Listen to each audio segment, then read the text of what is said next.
বন্ধুসকল, আপোনাক কি পাৱাৰ টিলাৰৰ প্ৰয়োজনীয়তা হৈছে নেকি? বা আপোনাৰ যি খেতি মাটি হয় তাত আপোনাৰ ৱাটাৰ পাম্পৰ পানী যোগানৰ ব্যৱস্থা আপোনাৰ কৰিবলৈ কাৰণে আপোনাক এগ্ৰিকালচাৰ ডিপাৰ্টমেণ্টৰ ফালৰ পৰা আপোনাক সেই যিটো মেচিন হয়, যিটো ৱাটাৰ পাম্প হয়, সেইটো আপোনাৰ প্ৰয়োজনীয়তা হৈছে নেকি? বা আপোনাৰ তেনেধৰণৰ বিভিন্ন ধৰণৰ আপোনাৰ কৃষিজাত যিটো আপোনাৰ খেতি বাতিৰ কাৰণে প্ৰয়োজনীয় যিকেইটা মেচিনাৰী বস্তু হয়, সেইটো আপোনাৰ প্ৰয়োজনীয়তা হৈছে নেকি? যদি আপোনাৰ হৈছে, আপুনি সেই মেচিনাৰী বস্তুটো আপুনি কেনেধৰণৰ আপুনি এপ্লাই কৰিব পাৰিব, সেই বিষয়ে মই আজি আপোনাক এই ভিডিঅ'টিৰ জৰিয়তে খুব কম সময়ৰ ভিতৰত আপোনাক মই জনাবলৈ কাৰণে চেষ্টা কৰিম। তো গতিকে আপুনি ভিডিঅ'টো সম্পূৰ্ণ চাই থাকিব।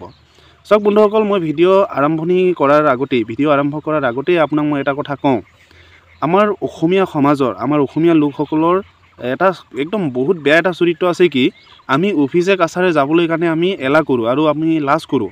আৰু আমি ভাবোঁ যে কি দৰকাৰ পৰিছে মই সেই অফিচত যাবলৈ কাৰণে, কি কিবা হ'ল যে মই ধৰি লওক তাত গৈ পেলাই আপোনাৰ সেইকেইটা বস্তু ল'ম আৰু গৈ পেলাই আপোনাৰ অফিচাৰবোৰৰ লগত কথা পাতিবলৈ কাৰণেও অকণমান লাজ কৰে তো গতিকে প্ৰথম কথাই হ'ল কি, আপুনি সেই যিটো আপোনাৰ ধৰি লওক অৱহেলা, আমনি কৰা, লাজ কৰা, সেই যিটো স্বভাৱ হয় সেইটো আমি এৰিব লাগিব। তো গতিকে মই এইটো এটাৰ কাৰণেই ক'লোঁ, কাৰণ মই বহুতকে দেখিছোঁ আমাৰ লোকসকলে, আমাৰ যিসকল কৃষক হয়, কৃষক বন্ধুসকলে অফিচত নাযায় আৰু আপোনাৰ কি হয়, বিভিন্ন ধৰণৰ মেচিনাৰী বস্তু বা কিবা কিবি যিকোনো বস্তু সুবিধাৰ পৰা একচুৱেলি বঞ্চিত হ'বলগীয়া হয়। কিন্তু আজিৰ দিনত আপুনি যদি অফিচে কাছাৰী যদি অকণমান আপুনি যদি খেতি বাতি কৰে, আপুনি যদি অকণমান অফিচে কাছাৰী যদি আপোনাৰ যোগাযোগটো যদি নাথাকে, তেতিয়াহ'লে আপুনি বহুতো সুবিধাৰ পৰা আপুনি কিন্তু বঞ্চিত হ'ব। কাৰণ আমাৰ অফিচাৰবোৰ আপোনাৰ ঘৰত আহি পেলাই কেতিয়াও সেই সুবিধাকেইটা কেতিয়াও নিদিয়ে, প্ৰকৃততে কৃষকক কেতিয়াও নিদিয়ে। যিসকলে অফিচে কাছাৰী যাব তেওঁলোকক সেই সুবিধাটো দিয়ে। বাৰু যি কি নহওক, ক'লে বহুত কথা ওলাই যায়, কিন্তু এতিয়া আমি মূল কথাটো লৈ আহোঁ। চাওক বন্ধুসকল, আপোনাক যদি কিবা যদি মেচিনাৰী বস্তু লাগে, তেতিয়াহ'লে আপুনি প্ৰথমতে এগ্ৰিকালচাৰ অফিচত যাবই লাগিব। এগ্ৰিকালচাৰ অফিচত গৈ পেলাই আপুনি এডিঅ'জনক লগ ধৰক, নহয়তো আপোনাৰ এৰিয়া এগ্ৰিকালচাৰ অফিচাৰ থাকে, আপোনাৰ এ বুলি কয় আপোনাৰ এটা ব্যক্তি থাকে, অফিচাৰ থাকে, তেওঁৰ লগত আপুনি যোগাযোগ কৰক, নহয়তো আপুনি এগ্ৰিকালচাৰৰ SDOজনক আপুনি লগ ধৰিব লাগিব।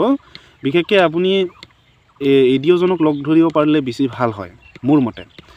আপুনি এডিঅ'জনক লগ ধৰক বা এগ্ৰিকালচাৰ অফিচাৰজনক আপুনি লগ ধৰক। লগ ধৰাৰ পিছত আপুনি কওক যে মোক আপোনাৰ পাৱাৰ টিলাৰ লাগে, বা আপোনাক যি কৃষিজাত মেচিনাৰী বস্তু আপোনাক যি প্ৰয়োজনীয়তা হৈছে সেইটো আপুনি তেওঁক ক'ব লাগিব। কোৱাৰ পিছত আপুনি এটা ফৰ্ম লৈ ল'ব। ফৰ্ম লোৱাৰ পিছত আপুনি কিছুমান ডকুমেণ্টছ পাতি দি পেলাই, ধৰি লওক আপোনাৰ একেবাৰে ন্যূনতম প্ৰয়োজনীয়তা ডকুমেণ্টছ বুলি ক'লে আমি সকলোৱে জানো, আজিৰ দিনত আপোনাৰ আধাৰ কাৰ্ড লাগিবই, PAN card, voter identity card, bank passbook, মাটি আপোনাৰ থকা প্ৰমাণপত্ৰ লাগিবই, কাৰণ আপুনি এজন কৃষক হয় যিহেতু। তো সেইকাৰণে আপুনি মাটিৰ যিকোনো প্ৰমাণপত্ৰ আপুনি দিব লাগিব।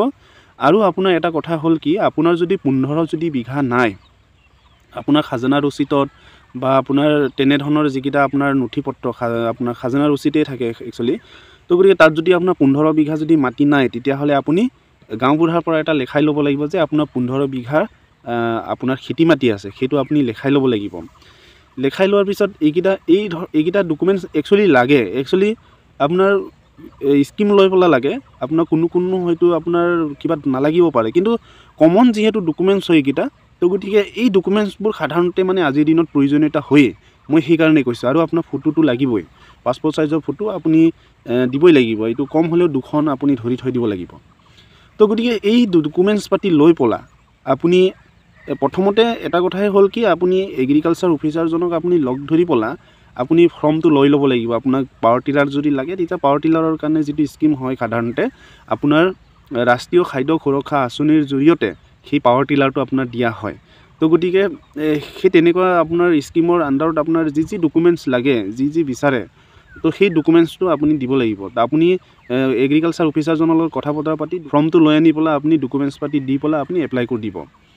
এপ্লাই কৰাৰ পিছত আপুনি লগতে নাপায়, লগতে আপুনি পাৱাৰ টিলাৰটো নাপাব। আপুনি যদি আজি এপ্লাই কৰিছে, এমাহৰ ভিতৰতে বা 2 মাহৰ ভিতৰতে যে আপুনি পাব সেইটো নহয়। আপোনাৰ যেতিয়া প্ৰয়োজনীয়তা হয়, একচুৱেলি আমাৰ কৃষকসকলে যেতিয়া প্ৰয়োজনীয়তা অনুভৱ কৰে, তেতিয়াহে গৈ পেলাই ধৰি লওক এপ্লাই কৰে, বা আপোনাৰ লাগে বুলি কৈ আপোনাৰ কি হয়, এগ্ৰিকালচাৰ অফিচবোৰত ঢাপলি মেলে। একচুৱেলি সেইটো নহয় আপোনাৰ, কাৰণ চৰকাৰী এটা স্কিম আপুনি পাবলৈ কাৰণে ইমান ফটককৈ যিকোনো কাম হৈ নাযায়। আপুনি সেইকাৰণে আপোনাক যদি প্ৰয়োজনীয়তা হৈছে, তেতিয়াহ'লে আপুনি আগতীয়াকৈ এপ্লাই কৰি থৈ দিব লাগিব। আৰু আজিকালি এটা ছিষ্টেম হৈছে কি, এগ্ৰিকালচাৰ অফিচৰ এটা ছিষ্টেম হৈছে কি, আপোনাৰ তেওঁলোকে DLCC বুলি কয় এটা, তেওঁলোকৰ এটা বৈঠক বহে, মিটিং বহে। সেই আপোনাৰ মিটিঙত এপ্ৰুভেল এটা হয়। এপ্ৰুভেল হোৱা যেনেধৰণৰ আপোনাৰ পঞ্চায়তত যেনেধৰণৰ আপোনাৰ গাঁও সভা বহে, তেনেধৰণৰ আপোনাৰ DLCC বুলি কয় এটা মিটিং বহে। সেই তাত আপোনাৰ এপ্ৰুভেল হয়। আপুনি যেতিয়া আগতীয়াকৈ এপ্লাই কৰি থৈ দিব, এপ্লাই কৰি থৈ দিলে সেইটো আপোনাৰ তেওঁলোকৰ এটা সময় এটা আপোনাৰ তেওঁলোকে এটা চিলেকশ্যন কৰে। আপোনাৰ সেইটো সময়ত আপোনাৰ যদি আগতীয়াকৈ এপ্লাই কৰি থৈ দিয়ে, তেতিয়া আপোনাৰ নামটো সেই DLCCত এপ্ৰুভেল হৈ যাব। হৈ যোৱাৰ পিছত আপোনাৰ চাওক দেই, মই এতিয়াই কৈ দিছোঁ আপোনালোকক, চৰকাৰী যিকেইটা স্কিম হয়, চৰকাৰী স্কিমত আপুনি যিকেইটা সুবিধা ল'ব বিচাৰিছে, তাত প্ৰতিটো বস্তুতে এটা আপোনাৰ ছাবচিডি থাকে, একেবাৰে ফ্ৰী নহয় আজিৰ দিনত। আপোনাৰ ঠিক তেনেকুৱা আপোনাৰ ধৰি লওক আজি এতিয়া আপোনাৰ চ'লাৰ পাম্প মাজতে স্কিম চলিছিলে, সেই চ'লাৰ পাম্পটোত প্ৰায় আপোনাৰ বৰিং আৰু আপোনাৰ যিটো চ'লাৰ যিটো গোটেইখিনি ছিষ্টেমটো মিলাই পেলাই, বৰিঙৰ আৰু আপোনাৰ চ'লাৰটো মিলাই পেলাই প্ৰায় 31-32 হাজাৰ টকা আপোনাৰ ড্ৰাফ্ট কাটিবলগীয়া হৈছে, দুটা ড্ৰাফ্ট কাটিবলগীয়া হৈছে একচুৱেলি। আৰু ঠিক তেনেকৈ আপোনাৰ ডিজেল পাম্প ছেট আহিছিল আপোনাৰ 5 HP ৱাটাৰ পাম্পৰ, সেইটো আপোনাৰ ঠিক তেনেকৈ প্ৰায় 16-15 হাজাৰ আপোনাৰ বৰিং আৰু মেচিনটো মিলাই পেলাই সেইটো আপোনাৰ কাটিবলগীয়া হৈছে। তো গতিকে চাওক, ইয়াত আপোনাৰ যিটো নেকি আপোনাৰ ছাবচিডিৰ কথা ইয়াতে আহিছে, ছাবচিডিটো আপোনাৰ প্ৰতিটো স্কিমতে বেলেগ বেলেগ থাকে। তো গতিকে মই এইটো আপোনাক এতিয়া এই ভিডিঅ'টোত ক'ব নোৱাৰোঁ যে পাৱাৰ টিলাৰৰ কাৰণে আপুনি ইমান ড্ৰাফ্ট কাটিব লাগিব, ইমান ড্ৰাফ্ট কাটিব লাগিব, মই সেইটো আপোনাক ক'ব নোৱাৰিম। আপুনি সেইটো সময়ত কি স্কিম চলে সেইটোও মই ক'ব নোৱাৰোঁ, কাৰণ মই ভিডিঅ'টো এতিয়া বনাইছোঁ, হয়তো আজি আপুনি হয়তো এতিয়াইতো আপুনি নাচাব পাৰে, হয়তো কিছুমান লোকে দেৰিও হৈ যাব পাৰে। তো গতিকে সেইটো সময়মতে স্কিমবোৰ সলনি হৈ থাকে, ছাবচিডিবোৰ সলনি হৈ থাকে। তো গতিকে সেই অনুপাতে আপুনি কিন্তু ড্ৰাফ্টটো কাটিব লাগিব। সেইটো সময়ত যিটো চলিব সেইটো সময়ত আপুনি সেইমতে আপুনি ড্ৰাফ্টটো কাটিব লাগিব। ড্ৰাফ্ট কটাৰ পিছত আপুনি ড্ৰাফ্টৰ ফৰ্মটো আপুনি সেই যিটো গোটেইখিনি হৈ যোৱাৰ পিছত আপোনাৰ যেতিয়া আপুনি প্ৰথম প্ৰাৰম্ভিক সময়ত যেতিয়া এপ্লাই কৰিলে, মই আকৌ কৰি দিছোঁ, আপুনি প্ৰাৰম্ভিক সময়ত আপুনি যেতিয়া এপ্লাই কৰিলে, এপ্লাই কৰাৰ পিছত আপোনাৰ DLCC এপ্ৰুভেল হ'ল, সেইটো কৰোঁতে মোৰ মিলোতে প্ৰায় হয়তো এবছৰো লাগি যাব পাৰে দেই, মই এতিয়াই কৈ থৈছোঁ, এবছৰ 6 মাহ এনেকুৱাও লাগি যাব পাৰে। আপোনাৰ DLCC এপ্ৰুভেল হ'ল, তাৰপিছত আপুনি ছাবচিডিত যিটো আপুনি ড্ৰাফ্ট কাটিবলগীয়া হ'ল, ছাবচিডি পালে আৰু আপোনাৰ ফালৰ পৰাও এটা এমাউণ্ট এটা পে' কৰিব লাগিব। সেইটো আপুনি ড্ৰাফ্টৰ যিটো এড্ৰেছ হয়, সেই এড্ৰেছটো লৈ পেলাই আপুনি বেংকত আপুনি ড্ৰাফ্ট কাটিব লাগিব। ড্ৰাফ্ট কটাৰ পিছত আপুনি সেই যিটো ড্ৰাফ্টৰ যিটো ৰিচিপ্ট হয়, এটা আপোনাক ৰিচিপ্ট দিব বেংকৰ ফালৰ পৰা, সেই ৰিচিপ্টটো আপুনি সেই অফিচাৰজনক আপুনি জমা কৰিলে, জমা কৰাৰ পিছত আপোনাৰ হৈ গ'ল। এইখিনিত আৰু আপোনাৰ কোনো কিবা নাই, অসুবিধা নাই, আপোনাৰ হৈ গ'ল বুলি কয় আপুনি ভাবি লওক। তাৰপিছত আপোনাৰ এটা নিৰ্দিষ্ট এটা দিন, খুব আপোনাৰ ড্ৰাফ্ট কাটাৰ পৰা বেছি দিন একচুৱেলি ৰৈ নাথাকে বস্তুটো পাবলৈ, তাৰপিছতে আপুনি সেইটো পাই যাব, যিটোৰ কাৰণে আপুনি এপ্লাই কৰিছে সেইটো আপুনি পাই যাব। তো গতিকে একেবাৰে চিম্পুল কথা। আৰু যিটো নেকি কথা, মই একচুৱেলি ইয়াৰ আগতে মোৰ যিটো ইউটিউব চেনেল হয়, মই তাত আপোনাৰ পাৱাৰ টিলাৰ, ট্ৰেক্টৰ বা বিভিন্ন ধৰণৰ কিছুমান যিকেইটা আপোনাৰ বস্তু হয়, সেইটো আমি কেনেধৰণৰ এপ্লাই কৰিব পাৰোঁ, মানে যিকেইটা আমি এপ্লাই কৰিছিলোঁ আৰু পাইছিলোঁ, সেইটো মই যিটো ভিডিঅ' বনাইছিলোঁ। তো গতিকে সেই ভিডিঅ'টো চাই পেলাই মানে বহুত লোকে মানে কমেণ্ট কৰিছে একচুৱেলি আপোনাৰ কেনেধৰণৰ স্কিমটো পাব পাৰি। সেইকাৰণে মই থুলমূলকৈ আপোনালোকক এই ভিডিঅ'টিত অকণমান দীঘল হ'ল যেনিবা, তথাপিও মই আপোনালোকক এইটো কথাটো বুজাবলৈ কাৰণে চেষ্টা কৰিলোঁ।